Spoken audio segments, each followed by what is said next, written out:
the cost.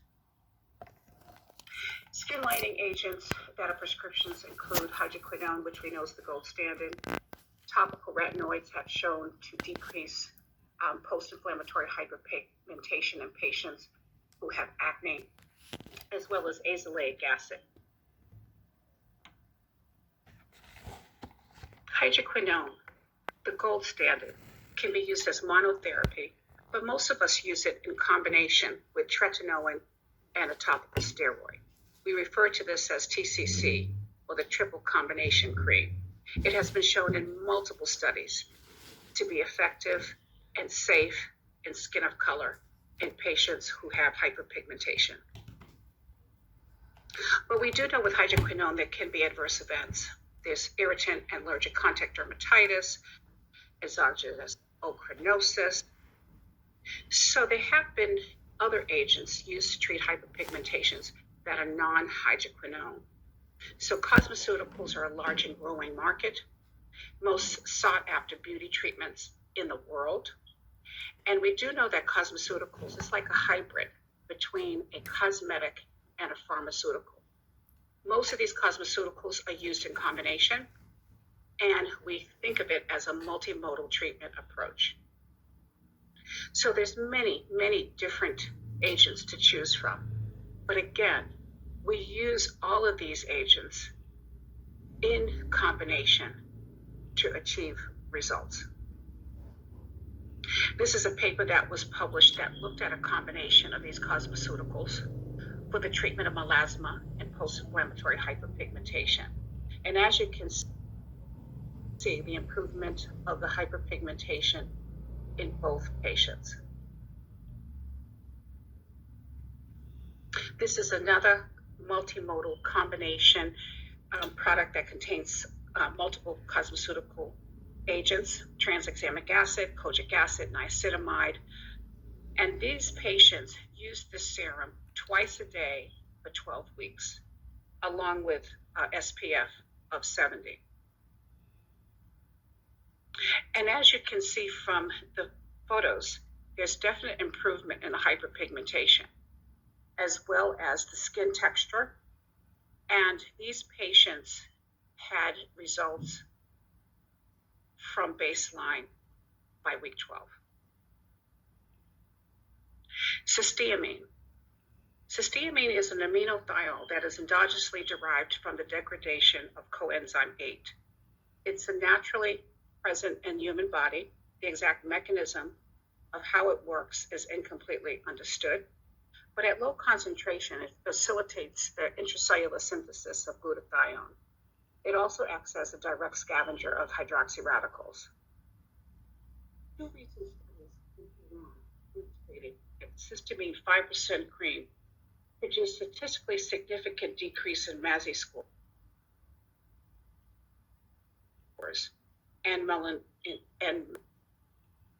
the cream contained 5% cysteamine. It was used for 15 minutes every night, times 4 months. This is a new treatment that has been used to treat hyperpigmentation. Polypodium leucotomas. This is a natural extract from the Calaguala fern leaves, common in Central and South America. Polypodium leucotomas is a potent antioxidant and anti-inflammatory agent and has been found to have photoprotective properties. Studies on Polypodium leucotomas on its efficacy have yielded mixed results, but we do recommend it and use it as adjunctive therapy for pigmentary disorders. Tranexamic acid.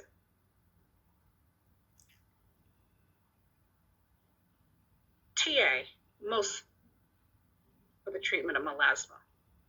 It's a hemostatic agent used in the treatment of hemophilia and menorrhagia, but there have been concerns with thromboembolic events associated with TA's use. The use of TA for melasma is off-label in the United States, and the dosage that we employ is 325 milligrams twice a day for 3 months. The mechanism of action of TA, well, It inhibits the plasminogen plasma pathway. It blocks the interaction between the melanocyte and the keratinocyte in the epidermis. And it also modulates the vascular component of melasma in the dermis by decreasing angiogenesis and mast cells. There was a retrospective study of 561 melasma patients who received TA, 250 milligrams twice a day for 4 months. They showed 90% improvement. However, the relapse rate was 27% following cessation of therapy. So when we think about skin lightening agents, we have to remember, just like with food and wine, it can go together with aesthetic procedures, such as chemical peels, microneedling, as well as laser surgery. There are several different types of chemical peels: superficial, medium depth, and combination peels, as well as deep peels. Superficial chemical peels are found to be very safe in skin of color patients, and we use this procedure on many patients in combination with skin lightening agents. This is a study that was published that looked at a non-hydroquinone skin lightening agent, cosmeceuticals, in combination with sun protection and a series of 3 superficial peels. These authors found that by doing this routine, after 12 weeks, there was overall improvement in the hyperpigmentation, overall improvement in photo damage, as well as the skin tone and unevenness. So combining these cosmeceuticals, as well as hydroquinone, with chemical peels is optimal for our patients with skin of color to improve their hyperpigmentation. So what about microneedling? Well, microneedling is a procedure that carries decreased risk of dyspigmentation and scarring compared to conventional resurfacing procedures. So it's found to be very useful in hyperpigmentation and the treatment in patients with skin of color. The most common side effects in skin of color in these relevant studies was transient post-procedure erythema. So there's many different devices that are used for microneedling, but we have to always remember that the one thing why it's so safe in skin of color is that the epidermis remains partially intact. And by doing this procedure, this results in wound healing and collagen elastin production. Microneedling has found to augment transdermal drug delivery through the pores created through the stratum corneum. So the use of microneedling and topical skin lightening agents is a good way to increase the penetration of your cosmeceutical into the skin. So what about lasers?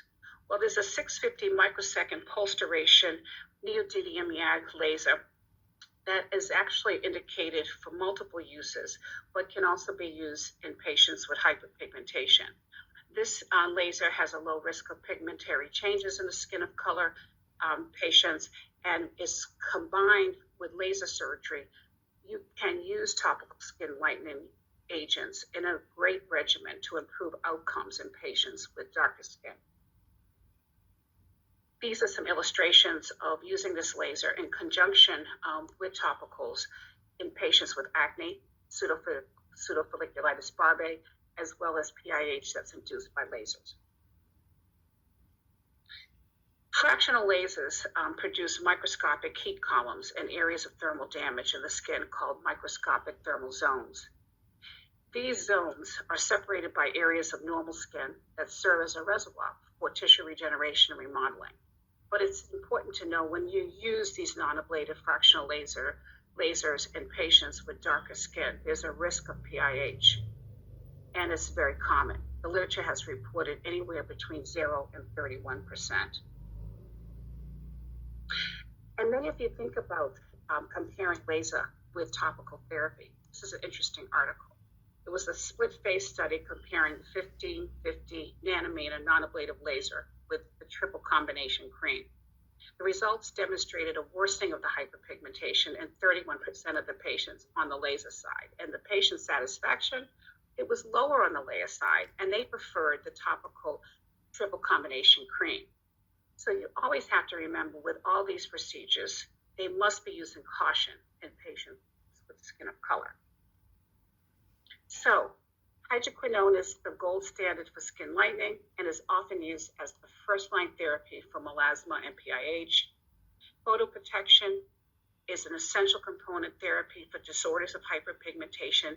Remember, broad spectrum, the addition of iron oxides now, those tinted sunscreens, is a definite component that needs to be discussed and used in your patients.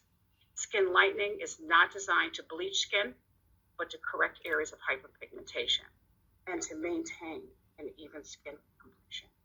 And I thank you for your attention.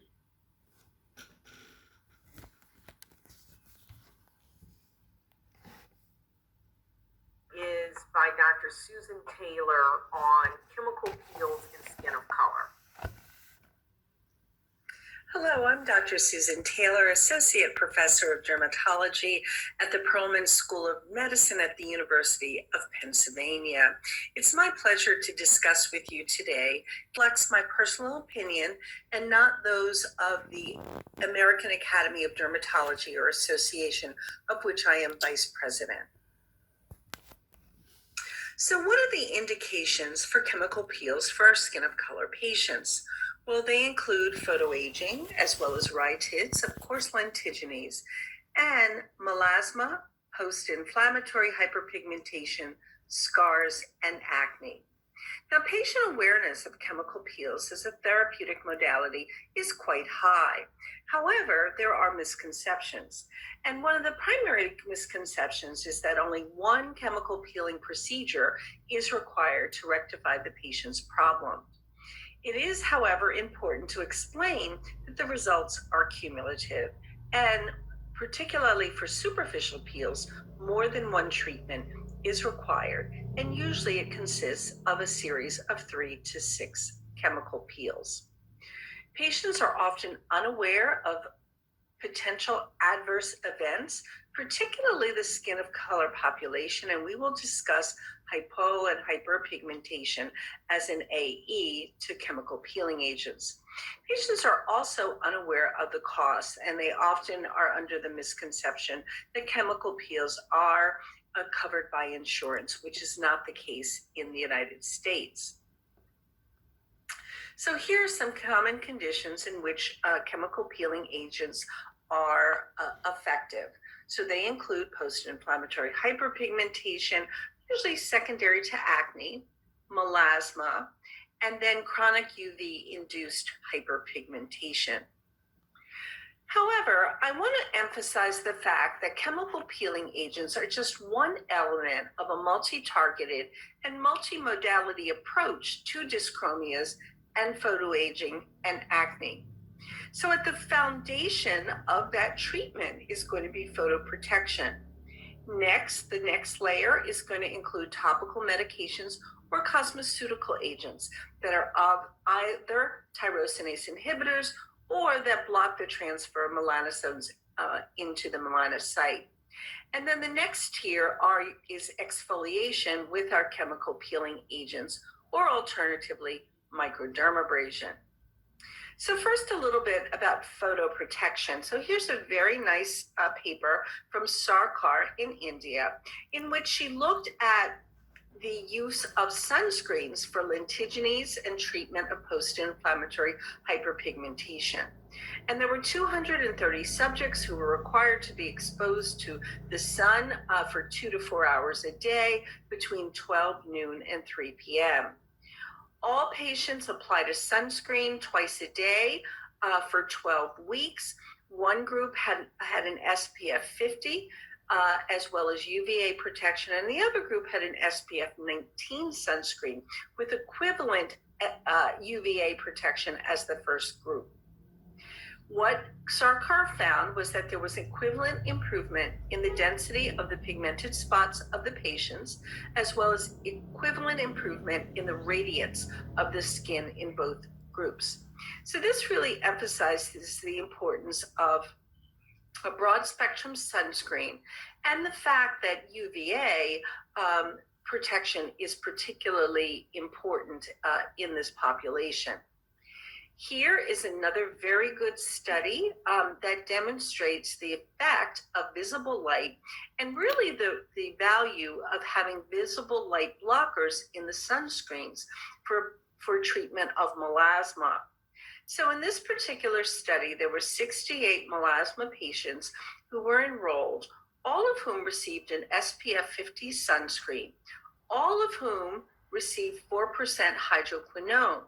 Here's the difference. One of the groups received a visible light blocker, iron oxide, contained in their sunscreen, and the other group did not.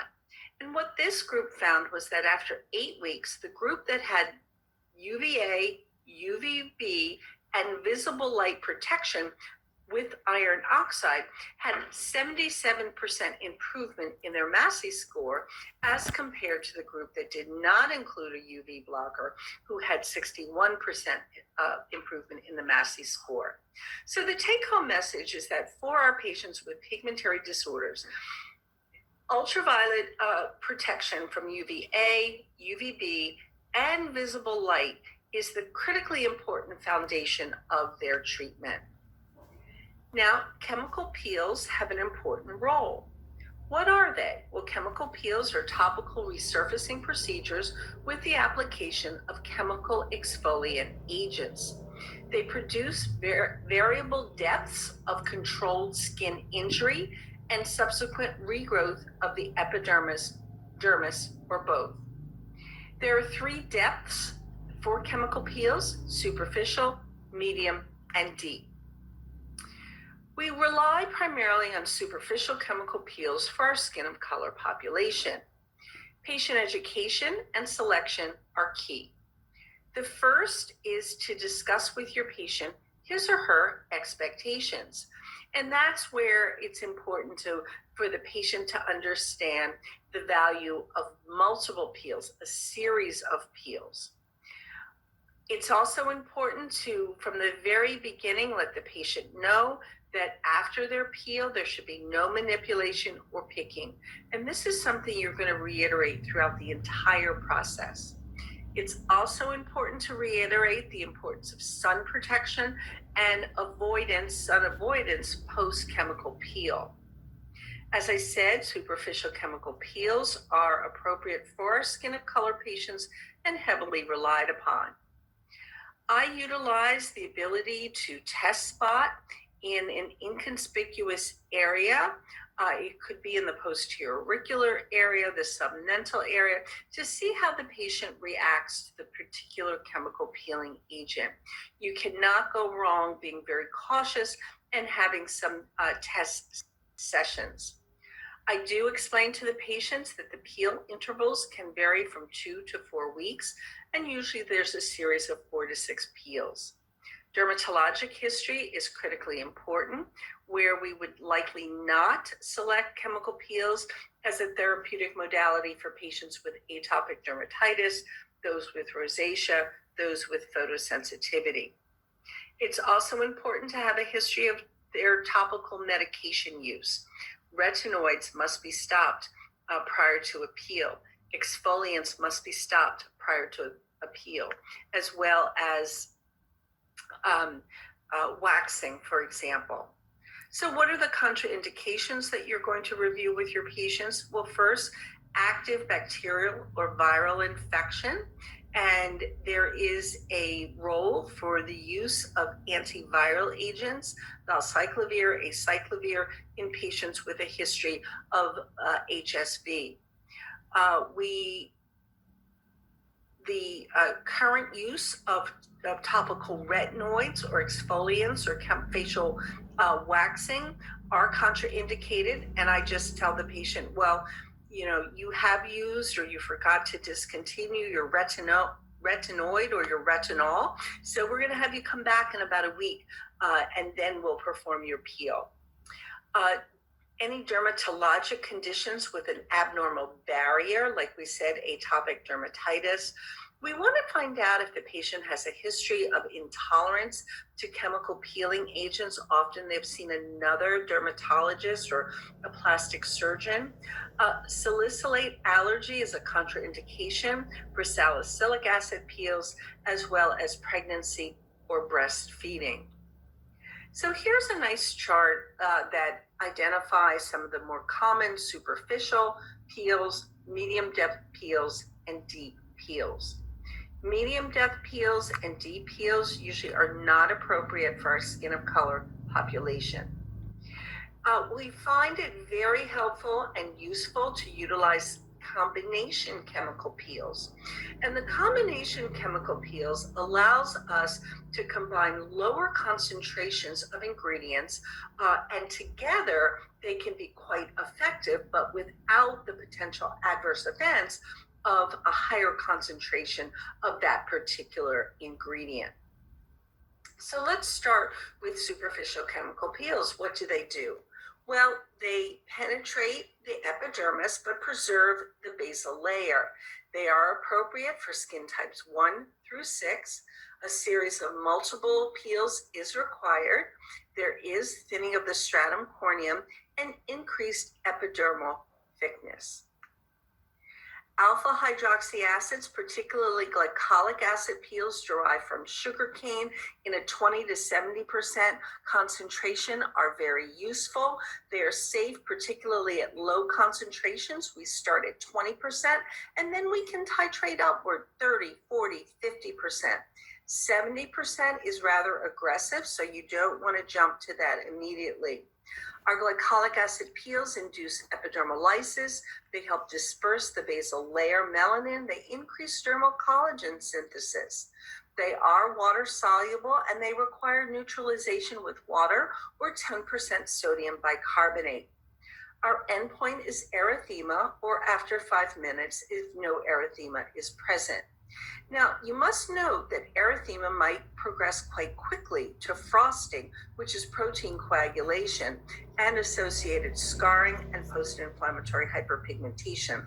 So once I apply the peeling agent to the patient, I do not take my eyes off of that patient. There is literature that indicates that glycolic acid peels are particularly useful for Asian skin.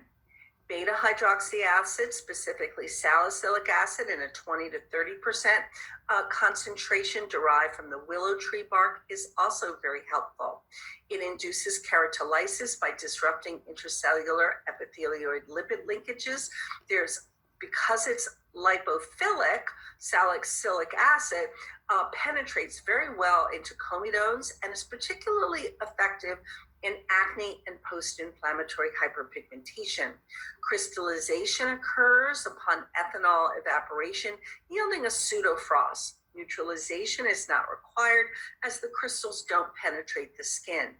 It's effective for all skin types, and one must consider the fact that urticaria and angioedema have been reported. Trichloroacetic acid peels in a 10 to 30% concentration can be used with our skin of color patients. It does cause cell necrosis with precipitating epidermal proteins. It's highly water soluble, so there's no crystallization, and the depth of penetration correlates directly to the concentration. So you have to use it cautiously in your skin of color patients. 30% is probably the highest concentration that I go up to. 35% and greater can lead to pigmentary complications and scarring. There are 3 levels of frosting: light frosting, confluent, and very deep frosting.